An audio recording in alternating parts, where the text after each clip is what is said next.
Good evening. In the news tonight, a Vincennes woman is arrested for driving under the influence in Gibson County. NASA is keeping a close eye on a falling satellite as part of it is expected to fall to the Earth's surface tonight. And in sports, a member of the Indiana Fever has been named Most Valuable Player. News Center 22 starts now. Local news, weather, and sports. Produced through the combined efforts of the students, staff, and faculty of Vincennes University's electronic media program, this is News Center 22. A Vincennes woman was arrested Wednesday afternoon after an off-duty officer noticed her car was all over the roadway. Good evening for News Center 22. I'm Mitch Columbi. Indiana State Police say 59-year-old Judy Cottingham was driving northbound on US 41 near Hobstadt when an off-duty Vincennes police officer reported that she was weaving on the road and almost striking other vehicles. Police say as Cottingham approached Walnut Street in Fort Branch, she pulled her car into the median and stopped. Troopers say they arrived on the scene and found Cottingham to be confused and very unstable, and they found a plastic bag containing different types of medication on the front seat. Police say further investigation revealed Cottingham was under the influence of Xanax and oxycodone. She was arrested and taken to the Gibson County Jail for driving under the influence of a controlled substance. Cottingham was later released after posting bond. A Lagodi woman was arrested Wednesday on charges of intimidation and harassment. Indiana State Police say 46-year-old Jacqueline Davis was arrested after an investigation revealed she intimidated and harassed employees at Dr. Gray's medical office in Oakland City. Police say Davis had become upset after she discovered her dosage for her medication was being reduced instead of increased. Davis allegedly used profanities and shouted threats of physical harm to the secretary. She allegedly then walked back into the office area and harassed Dr. Gray as well before Oakland City Police arrived and escorted her from the property. Police say Davis continued to harass Dr. Gray's office by making numerous telephone calls which included additional threats and profane language. Davis is charged with 2 felonies of intimidation and harassment. She's being held on a bond at the Gibson County Jail. The Vincennes Utility Service Board received an update on the River Road Sanitary Sewer Relocation Project Wednesday. General Manager Kirk Bushy recommended to the board that they not move forward with the project at this time due to the high bids received on the project. Bushy says all 3 proposals exceeded the engineer estimate of $600,000, with the lowest bid of $877,000 coming from Wabash Utilities of Vincennes. Bushy says to proceed with the project would deplete the reserve funds of the sewer department to below acceptable levels. Bushy also says the construction season remaining until the next flood season is not adequate for timing of the project. Bushy also says that the replacement of the sewer route is not optimal. The plan to repair the roof of the Knox County Courthouse will take longer and cost more. The Vincennes Sun Commercial reports today that problems not known beforehand have been found by Newcastle-based Brew Crew Restorations, the only company to submit a bid to the county when the courthouse roof specifications were advertised. Nathan Brewington, owner of Brew Crew, told Commission President Kevin Meyer that only half of the roof was refinished the last time work was done on it, and that side of the roof will have to be torn down completely and rebuilt because the deck is no longer sound enough to lay down shingles. No estimate is yet available on the increased cost, but Brewington says the extra work would add about 2 weeks to the entire process.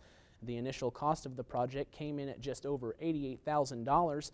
The newspaper reports that county officials had previously estimated the costs could range anywhere from $200,000 to $400,000, but an insurance inspection had lowered that estimate considerably.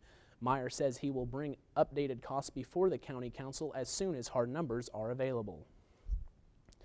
Gibson General Hospital in Princeton had been sued over alleged fraudulent billing practices. It has reached a settlement with the U.S. Department of Justice and Indiana's Attorney General. Hospital President and CEO Emmett Schuster says the hospital is pleased to put the allegations behind it, saying the allegations related only to the interpretation of obscure government reimbursement guidelines. He did not specify the settlement's terms. Former Gibson General Hospital Chief Financial Officer Gregory Schulten sued the hospital in 2009, alleging it took over the Princeton Surgery Center's billing to get larger Medicare and Medicaid payments than if the surgery center had handled the billing. Schulten's complaint over his firing is still pending. There may be a pumpkin shortage in parts of the country this year, but anyone who wants one here in the local area can buy a pumpkin through the V.U. Dason Foundation.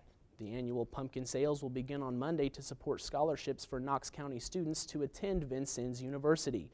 VU alumni Randy, Jim, and Carrie Smith have donated the pumpkins, with sale proceeds supporting the Isaac K. Beckus Scholarship Fund.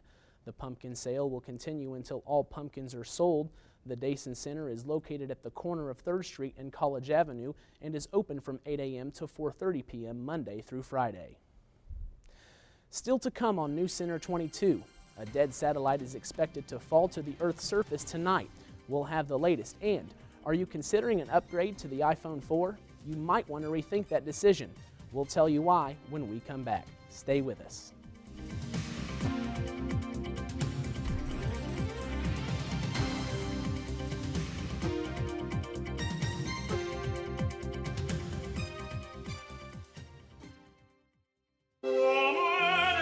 He sung more opera roles than any tenor in history.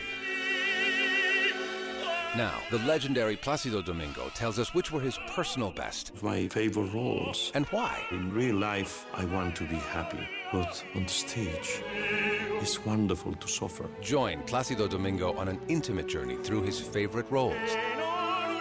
Only on Great Performances.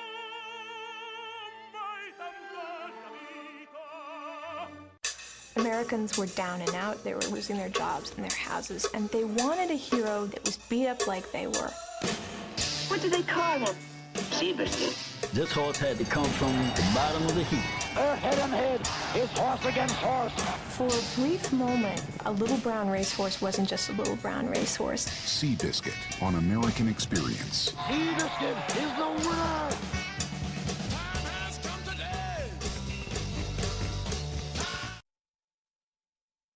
Welcome back. As of right now, a dead satellite is barreling toward Earth from space in pieces. NASA expects more than 24 chunks of the space junk to survive re-entry into the atmosphere. John Zarella takes a look at how worried you should be.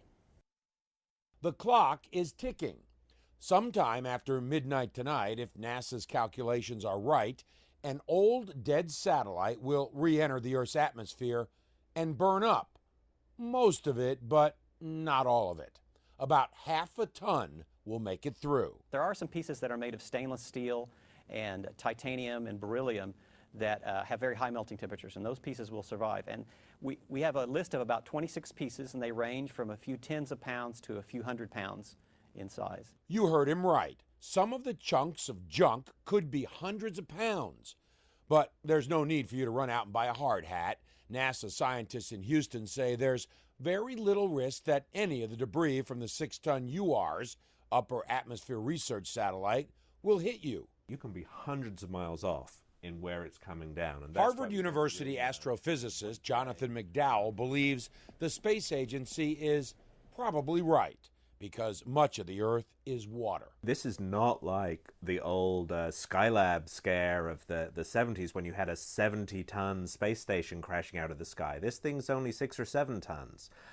So I agree with the folks in Houston that it's really nothing to be terribly concerned about. Parts of Skylab did hit Western Australia in 1979. So where will this one come down? Well, no one knows. Even minutes before re-entering the atmosphere, NASA won't be able to pinpoint the exact location. The satellite is traveling so fast, it covers thousands of miles of space in just minutes. Right now, the impact swath covers portions of 6 continents. Part of the problem is the spacecraft itself is tumbling and in unpredictable ways, and it is very difficult to very precisely pinpoint where it's coming down, even right before the re-entry. If the thing happens to come down in the city, that would be bad. The chances of it causing expensive damage or actually injuring someone are much higher. One thing is certain. Once it hits the atmosphere, 50 miles up, it will take only a few minutes before the surviving pieces hit the Earth.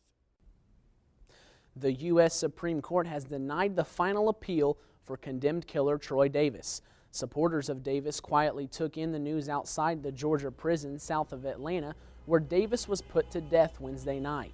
Demonstrators here and around the world maintained Davis's innocence and demanded he be allowed to live.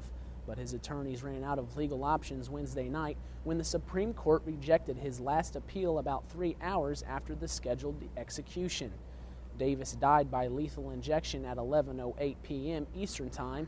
He was convicted of killing off-duty police officer Mark McPhail in 1989. The Islamic Community Center in New York, that was all the talk last year, opened last night. Park 51 sits just a few blocks away from where the Twin Towers once stood. The first part of the center opened last night with a photography exhibit. It centers on children from around the world who now live in New York. Officials for the center say it promotes coexistence and cooperation among religions. Opponents feel the Islamic Center is too close to ground zero and call it insensitive. The rest of the center will be built as money is raised.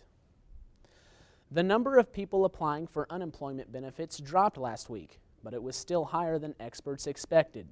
There were 423,000 first-time claims filed the week ending September 17th, but economists were forecasting that number to be around 418,000. Except for 1 week, initial claims have been above 400,000 since the beginning of April. The national unemployment rate is 9.1%. Thinking of getting an iPhone 4? Think again. The next latest, greatest hot thing coming is the iPhone 5, but you have to wait until October for it. That's according to a report on All Things D, a Wall Street Journal blog network. A version of the phone was reportedly found in San Francisco bar earlier this summer, according to the tech site CNET, but few details about the phone's hardware are certain. All Things D also expects Tim Cook, Apple's new CEO, to handle most of the announcement. Cook took over the leadership of the company after its iconic co-founder Steve Jobs stepped down from the post after going on medical leave. Amazon.com went live with its library lending program on Wednesday. That means you can use your Kindle or Kindle app to borrow ebooks at 11,000 libraries across the country. Many libraries already let patrons check out digital books using other apps for several devices. Right now, borrowers will only have access to a limited number of Kindle titles. One band ends while another begins a new tour. Plus, Roseanne Barr says her new job search is no joke. Barbara Hall has all your entertainment in today's Hollywood Minute.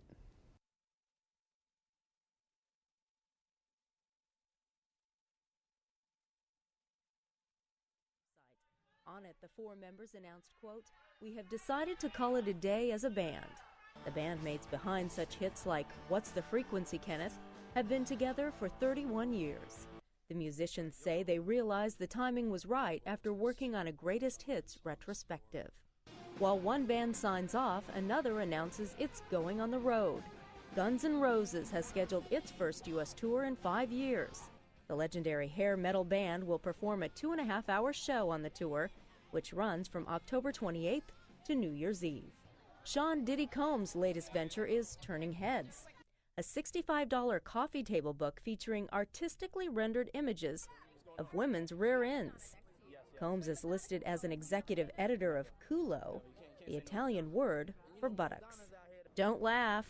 To start curing this world, I am officially announcing that I am running for President of the United States of America. Comedian Roseanne Barr says she is campaigning for the White House. The grandmother of 5 announced it on Twitter and her website, where she also states she is running for Prime Minister of Israel. Barr currently stars in a reality TV show. For Hollywood Minute, I'm Barbara Hall. We've had a few rain showers today, so is there any more on the way?